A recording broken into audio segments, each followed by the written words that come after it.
Cowboys are working to learn a new defense, and they have all these injuries up front.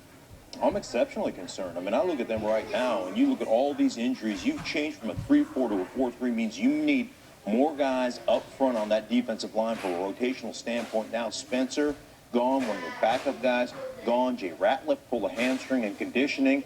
He's a guy that you're counting on to be a 3 technique. And let's not forget, this is a guy that was a Pro Bowler at one time who really has had injury issues over the course of time over the last few years. And Monty Kiffin defense is really predicated on that position, that 3 technique and your weak side backer. Everything funnels through those guys.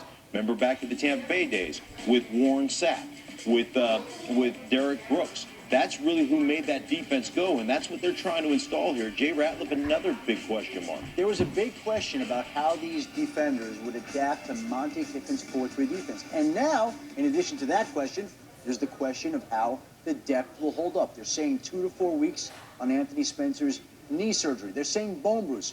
But if you're going to miss up to a month with a bone bruise, that tells me that it may be something a little bit more than they're saying at this point in time. And at the very least, maybe he gets in at the back end of the preseason, but he's got to be struggling to get in the type of game shape that he'll need to be in for the start of the regular season. That's not an easy thing to do while they're adjusting to a new defense. If you have that severity of a bone bruise to where it was aggravated to the point where you need surgery during your conditioning test, that's a serious, in my mind, a serious issue from the articular surface of the knee covering. So nobody knows articular surface. Right. Well, it's articular cartilage is basically the cartilage that covers the end of your bone.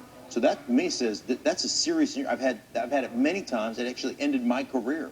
Yeah. That injury. So this scares me a little bit for Anthony Spencer. I don't know the severity of it, and I don't know if it's in a weight-bearing area, but that's a big time issue. When I hear you're going in to have surgery on a bone bruise, that sounds a lot more severe to me than just, hey, this is a bone bruise, let it heal. Big-time player, their franchise player.